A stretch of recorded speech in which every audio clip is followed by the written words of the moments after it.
What's going on, everybody? Jeff Holiday here, and today the studio is a mess. I still have not cleaned up since the roundup, which we had a great roundup for January. Thank you very much, everybody who attended live. We had a good time. But I still really wanted to make this video because things are getting a little overwhelming when it comes to the reporting on the coronavirus. So I figured what we'd do is we would just kind of take a look, kind of a measured approach to looking at how this whole thing works and what the pseudoscience surrounding it actually is. So let's get started. So this is one of the most terrifying things that's happening right now, is this live updated map that you can go and find, basically chronicling how everything's going with the coronavirus. And I mean, you can click and scroll and see everywhere it's affecting on the planet. And there's some over in America, and there's a list of confirmed cases by country and region, total confirmed cases, total deaths, total recovered, etc., etc. Now, this looks like something straight out of Plague Incorporated, okay? It's spooky. It's very spooky, and I understand that it can really bother people. But we also have to not give into hysteria. We got to approach this from a place of, caution, because it's really easy to get manipulated when you start looking at things like this. This is spooky. This is scary. But it also isn't painting a very reasonable picture either. It's just raw data. And people who are prone to freaking out are going to see that and poop their pants. One of the big problems we have in the reporting of this is everybody seems to think the coronavirus just came out of nowhere. Oh, wow, it's the superbug. It's going to be like Stephen King's The Stand, or the beginning of 28 Days Later, or something stupid like that. We've understood viruses like the coronavirus for a long time. In fact, we've been studying the coronavirus for a while. It just wasn't this particular strand. Viruses mutate, and they mutate very quickly. It's one of the problems we have with influenza, why we have to get new and different flu shots every single year, which, by the way, go get your flu shot. China coronavirus. Hong Kong researchers have already developed vaccine, but need time to test it, expert reveals. Now, this isn't good news, but it is good news, because this is probably not going to be available for people to have for probably a year or so, just because of the rigorous study we have to do when we're developing any kind of vaccine at all. But that we've already mapped it out, we understand how it works, and that we can even start to begin to develop a vaccine like that, that is good news. But it also plays into the whole thing that I said before. We've already been studying this virus, we've already known about this virus for a long time. But, yet again, if we go and we look at this, well, this isn't painting any confidence for us. And really, the whole reason of me making this video is because I want to address some of the pseudoscience surrounding it and some of the misconceptions people have about the coronavirus itself. However, if you're interested in more of the details surrounding the coronavirus, as well as the whole process of making a vaccine for something like that, you can check out this video by Professor Stick. You see, mostly I like to focus on debunking pseudoscience or clearing up misconceptions. Now, I have a very dear friend of mine who lives in China. He's an English teacher in China, and he had to be evacuated because he lived pretty close to Wuhan. He's still not back in the States. In fact, he's over in Osaka for the next, I think he said, a month or so. And he told me that one of the problems that is very common in China is that those who believe in traditional Chinese medicine, which, by the way, I made a video on that, you could check that out as well. One of the big beliefs in traditional Chinese medicine is that when you're sick, when you have a cold or you have the flu, you want to get those germs out of you and as far away from you as possible. So they're very big on expelling it out of you. So they don't cover their mouths when they cough. In fact, it's against the process of traditional Chinese medicine to cover your mouth when you're coughing.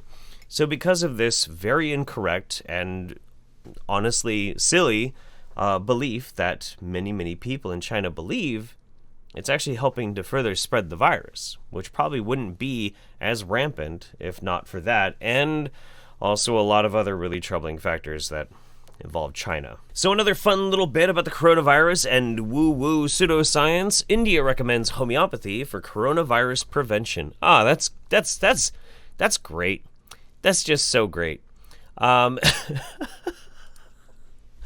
The outbreak of mysterious new coronavirus is rapidly spreading, India's government said in a news release this week. The whole world is going through the fear of this coronavirus. The research councils under the Ministry of Ayush, Government of India, have issued advisory based on the Indian traditional medicine practices Ayurveda, Homeopathy, and Unani.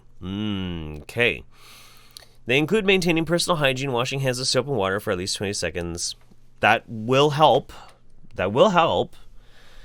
Drinking Shandang Pinya processed water. Avoid touching the eyes, nose, and mouth with unwashed hands. Probably a good idea. So that's all well and good. That's fine. But the notion of them trying to encourage people, like, you just need to embrace the tenets of homeopathy and Ayurveda. It's sketchy. It's sketchy. It really is. But then we also have over here, stop eating meat. Coronavirus came from wild or domestic animals. One should never consume meat. God is never happy with those who kill his beings. And you could get a free sacred book. That's good. SupremeGod.org. Well, spiritual leader Saint Rampalji apparently believes that the coronavirus is God's punishment for those who choose to eat all of his little furry woodland creatures. Okay. Now, it's safe to say that that's just the tip of the iceberg when it comes to the misinformation and the pseudoscience and the conspiracy theories surrounding the coronavirus. Now, there's this news organization that I think a lot of people probably don't like because of how they came into being, reporting on pop culture. But throughout the past year, I have seen really, really good investigative journalism coming from them. So I encourage you guys to give them another shot. Just from personal experience, BuzzFeed News has started to put out some pretty good, comprehensive reporting these days, quite a bit.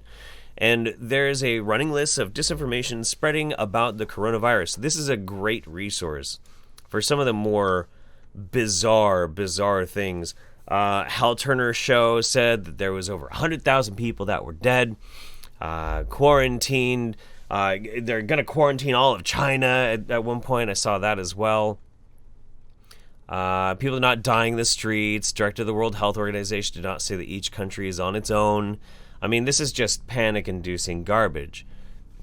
But I found this other one down here. It's number 19. Where are we at? Where are you? You're going to laugh.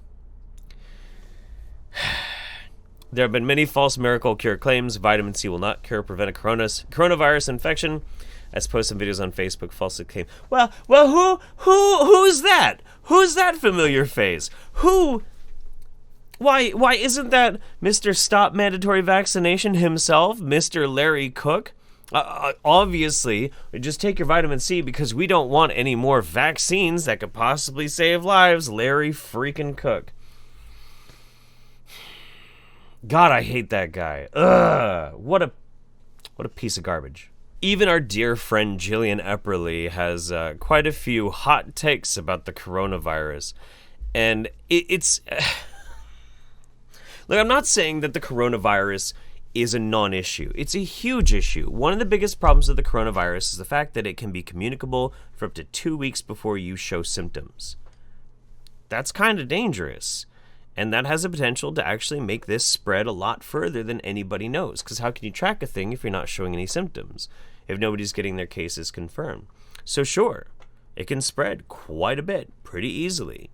But how does it rack up against, well, other outbreaks we've had in the past?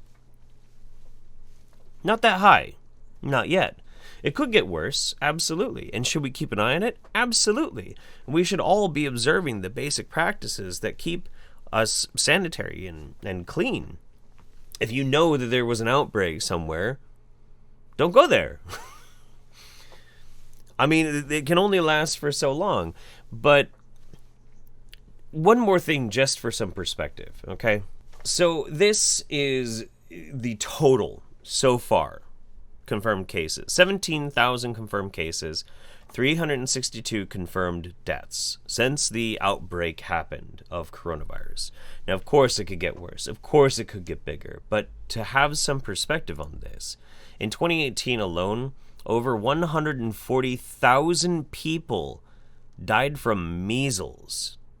Now, if you take that number and you crunch it by day, that's 383 people a day in the world died of measles. That's more than in total has died from this. The fact of the matter is, this is a very, very small issue that could blow up into a very big issue. But everybody's going to want to try and find some way to light a fire under your butt and make you afraid. Because if you're afraid, then you're going to listen to what they say. The best thing that you can do, as I always say, to fight against this misinformation and pseudoscience is to know, to learn, to educate yourself, to understand exactly what this is, how dangerous it is versus how much it could be versus what it probably won't end up becoming. So there you go. I just want to make a brief little video looking into some of the pseudoscience around it, some of the fear mongering. You know, when we're traveling at 90 miles an hour with our modern news cycle, sometimes it's good to pump the brakes and start looking around a little bit and see what actually is around us and what's actually happening versus what people are rapid fire spitting at us from social media and news media agencies. So that's the basic idea behind it. Of course, maintain the best hygiene you possibly can. Watch out for you and your family, and I hope they are well.